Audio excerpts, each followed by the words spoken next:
Este es un partido increíble. El Partido Socialista, por eso debe tener tantos años, por eso tiene tantos años, por eso y porque nunca se arruga. Antonio Griñán, sí se mostraba anoche después de conocer el resultado de las elecciones en Andalucía, España, en las que el triunfo por número de votos fue del Partido Popular, pero con mayoría insuficiente para gobernar. El Partido Socialista, en una alianza con Izquierda Unida, podrá seguir gobernando Andalucía. Esos son los papeles. Hablaremos de esto y de las claves económicas de la mañana hoy con don Pedro Esbar. ¿Qué tal, don Pedro? Muy buenos días. Don Pedro Esbar, que es presidente del Consejo Económico y Social de Madrid y catedrático de Economía de la Universidad San Pablo CEU. Con don Ignacio Bao. ¿Qué tal, don Ignacio? Buenos días. Don Ignacio Bao, que es presidente... Siempre le cambio... Me cambias... De momento no me han echado. El presidente de Signium. De Signium Internacional. Bien, presidente de Signium Internacional. Y con don José Cabero, periodista y analista económico. ¿Qué tal, don José? Muy bien. Muchas gracias por la invitación. Gracias y buenos días. Aquí tenemos el primer tema de la mañana, resultados de las elecciones autonómicas en Andalucía y en Asturias. Lecciones extraídas. ¿Don Pedro?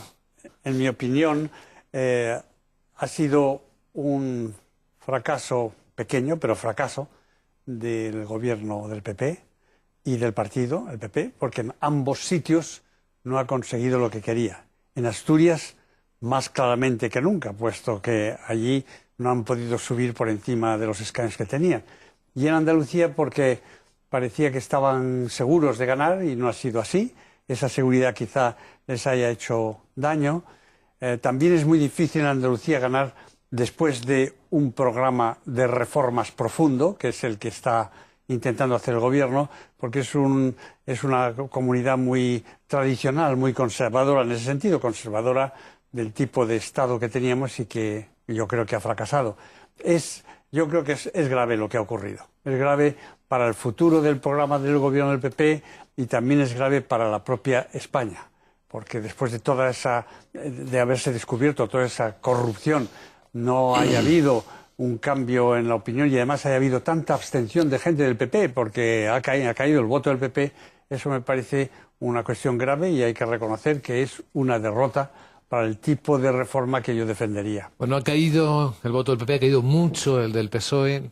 ¿Más lecturas que hacen ustedes? Bueno, sobre todo ha caído la participación, que yo creo que es la primera derrotada, han sido las urnas de la convocatoria. Y luego es curioso, en esta vez también se va a producir que los vencedores no van a gobernar, probablemente, ni Arenas en Andalucía, que después de todo no deja de ser el vencedor en las urnas, ni Javier Fernández en Asturias, que también ha sido el que más votos ha obtenido. Ninguno de los dos, con toda probabilidad, va a poder gobernar. Y eso es fruto de las alianzas y de los acuerdos previos o posteriores a las elecciones. Y efectivamente yo creo que también la política del gobierno de Mariano Rajoy pues sufre un primer parón después de una avalancha de triunfos, primero en las autonómicas y luego en las elecciones generales. Es el primer parón que tiene, tanto en Andalucía como en Asturias. ¿Qué sucederá ahora? Tenemos una semana precisamente para comprobarlo. Primero el jueves con la convocatoria de huelga general, el viernes con los presupuestos generales para el presente año 2012 y vamos a ver los dos sucesos, los dos acontecimientos en que quedan. Pero efectivamente yo creo que ese triunfo devastador que venía produciendo el Partido Popular ha tenido un primer impasse serio y tendrán que empezar a vigilar, a observar, a contraponer pros y contras, porque yo creo que es un aviso bastante grave, ¿no? ¿Y don Ignacio Bao, cómo lo ve? En las dos claves, ¿no? La autonómica y la nacional. En la clave autonómica, pues yo creo que en el tema Asturias se llegó tarde, se hizo una lista a medida para poder pactar con cascos. Yo creo que ahí se pudo hacer lo que se hizo y no creo que haya que decir nada en contra. O sea, yo creo que Cascos al final logró lo que ha querido, que es montar una fórmula para poder seguir gobernando, si es capaz de moverse. La pelea con Cascos hay que criticarla, no de esta vez, sino de antes. Claro, pero eso es, quiero decirte, yo creo que ahí, yo creo que ha sido el gran ganador, porque dentro de la patada que le pegó al tablero, el tío fue capaz de ordenarlo de la forma que le convenía. En Andalucía, hombre, yo creo que en Andalucía, bueno, hay que decirlo, macho, lo hemos hecho mal, o sea, el partido lo ha hecho mal, o sea, se ha hecho mal. Es decir, en una situación en la que tenemos una cifra de paro espectacular, en la que se había ganado por un montón de votos, en la que había un rédito electoral, en la que había pues ganas, etcétera, la campaña se hizo mal. Es decir, no se entregó la gente como se tenía que entregar, se tenía una cierta sensación de triunfalismo de que vamos a arrasar, y los socialistas se pusieron a las pilas completamente. Entonces se hizo mal. Han sido malos candidatos los dos, yo creo, ¿no? Tanto sí, Arenas pero como Cherines, como Mercedes, ¿no? Sí, yo creo que Arenas llevaba 4 ya seguidas. Yo creo que es un momento de reconsideración personal y del partido sobre qué hacer ahí. O sea, ya no se va a gobernar, está claro. Ya esta mañana Callararo decía que con sus votos iba a hacer lo que fuera para impedir que gobernara el PP. Con lo cual, estar en la oposición con 50 diputados es una cosa terrorífica, ¿no? No va a pasar lo que en Extremadura, vamos. Nada. Y en clave nacional, pues en clave nacional, hombre, yo creo que las dos tienen su lectura, ¿no? Es decir, por un lado, ayer o esta mañana estaba escuchando a Cospedal que decía, pues aquí no ha pasado nada. Un discurso vacío, un discurso vacío. Escuchen textualmente a María Dolores de Cospedal. Yo creo que una cosa son las elecciones autonómicas y otra cosa son las elecciones generales. Se lo tengo que decir con toda sinceridad. Y también con toda sinceridad le tengo que decir que estoy convencida que el cambio en España es imparable. Se lo tengo que decir.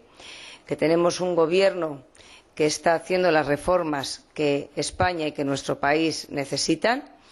Eso decía María Dolores de Cospedal, secretaria. ¿Dónde está la sinceridad? ¿Qué sinceridad es esa? Ahí estamos. Estamos claro que esta señora y nosotros leemos medios de comunicación diferentes o escuchamos radios diferentes porque no nos hemos enterado del mensaje. El mensaje claramente es, mira, que está muy bien lo que estáis haciendo, está mal explicado, no lo estamos entendiendo, os tenemos miedo y de momento nos quedamos en casa y no votamos. Coño, pues si esto pasa a los 90 días de gobernar, aquí no hay cheques en blanco.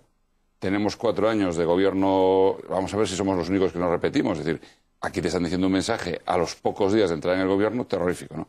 Y yo creo que la otra clave nacional, que ya no es el tema de Asturias, que ya tiene otra historia, es el tema de Griñán, ¿no? Es decir, Griñán es un señor que ha estado en la peor de las situaciones, partido dividido, elecciones, Rubalcaba en contra, y es un tipo que se ha consolidado de una fórmula en la que, por un lado, en su momento fue capaz de decir a Zapatero, sácateme de aquí, y yo convoco las elecciones en otro momento, que fue un acierto estratégico importante, y lo segundo, hombre, yo creo que a lo mejor estamos viendo el próximo candidato a presidencia del gobierno, del Partido Socialista. Sí, es un hombre que, con toda la corrupción que se está descubriendo en Andalucía, da la impresión de ser honrado, él. Y eso que dicen, que firmó esto y aquello, la impresión es de una persona honrada y eso creo que habrá atraído a los votantes. Luego está otra cosa. ¿Cuál ha sido la estrategia del PP? Ha sido hacer las reformas, pero no ir demasiado lejos antes de las andaluzas. A pesar de eso, las andaluzas se han perdido. Y por eso creo que la táctica de no mover la barca mientras va por la marea llevada a puerto, que es la táctica de Pedro Arriola desde siempre, ahora en Andalucía ha fracasado. Ha llegado el momento de que el PP se dé cuenta que está en el máximo de votos y en el máximo de escaños en España. Ya no volverá a tener esa cantidad de escaños y, por lo tanto, tiene que apostar a arreglar la economía y la sociedad a toda prisa, pero a fondo, no con paños calientes, sino verdaderamente recortando todo lo que haya que recortar del gasto y no subiendo más los impuestos y esperando que la economía arranque. Es decir, hemos llegado, en el caso del gobierno, a su máximo punto de mandato y ahora tiene que decir, bueno, pues de perdidos al río, voy a hacer todo lo que hay que hacer cuanto antes. From lost to the river.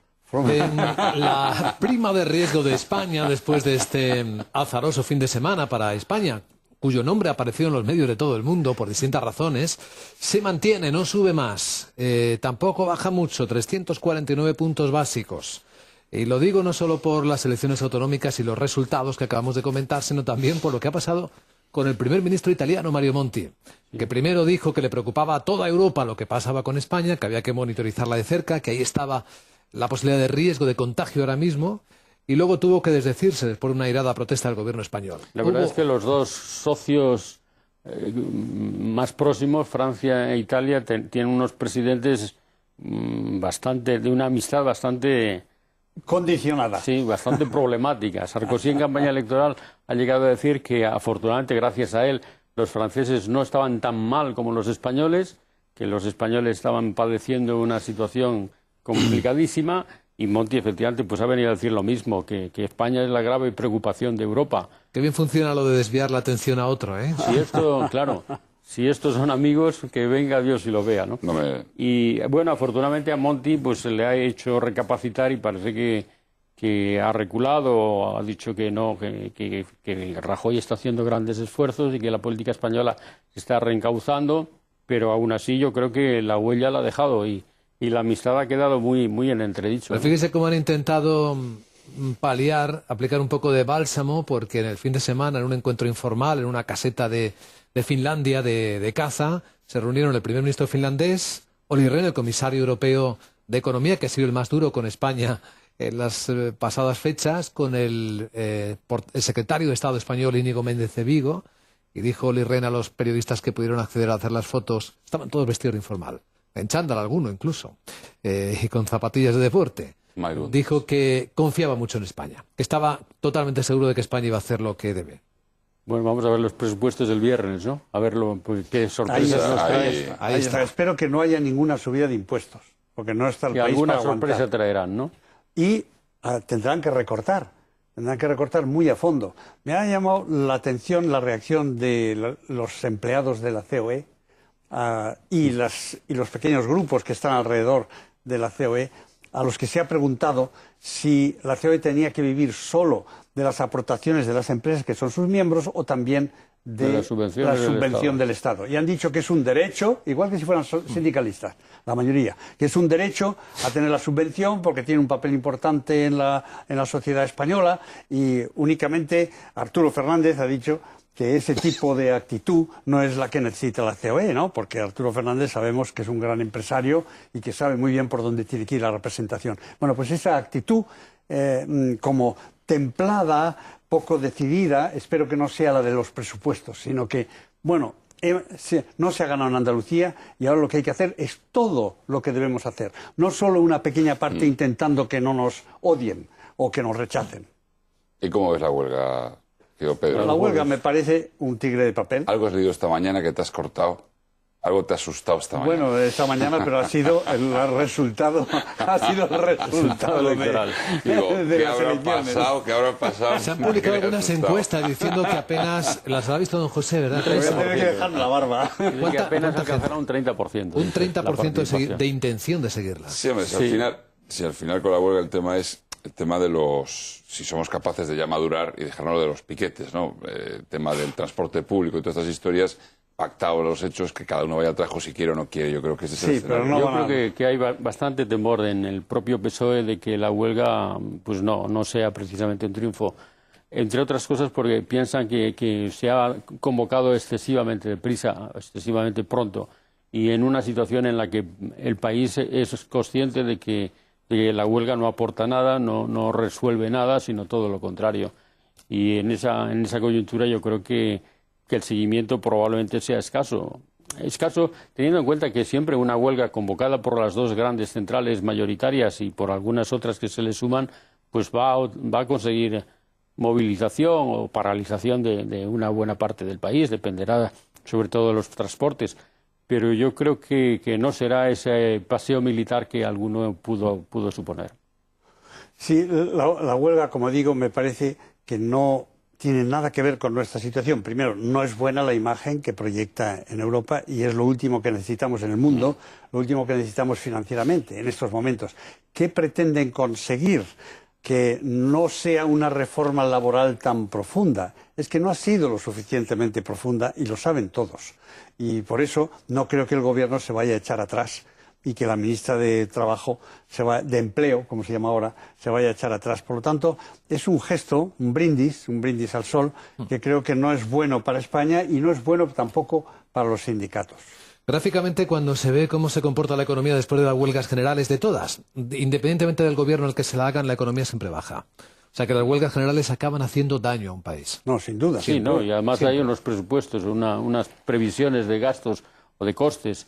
En este caso se viene hablando de 2.000, 2.500 millones de del coste probable de esa paralización de actividades. Bueno, a mí me parece que el Gobierno ahora tendría que decir, bueno, les hemos reducido a los partidos políticos, a la COE y a los sindicatos un 20% de su subvención.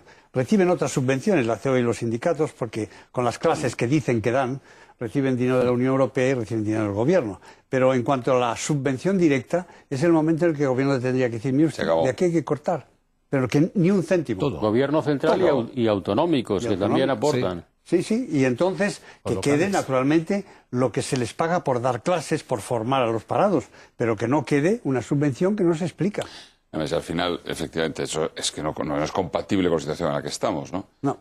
Yo creo que dentro de esas medidas, no sé qué era de presupuestos, pero dentro de esas medidas al final de recortar gastos, estoy de acuerdo, lo decía alguna vez, y yo creo que aquí lo dice, es decir, todavía no he visto una medida que ayude a relanzar la economía. Probablemente esto de pagar las facturas a los autónomos... Eso sí. Sí, porque pones dinero en circulación y, hombre, pues el que estaba con este dinero dado por perdido y de repente vienen 200.000 euros, pues a lo mejor compra una furgoneta que le hace falta y el concesionario, que eso es otra tragedia. ¿Habrá sido más eficaz el llamamiento del rey a los grandes empresarios para que directamente, como les dijo, creen ustedes empleo?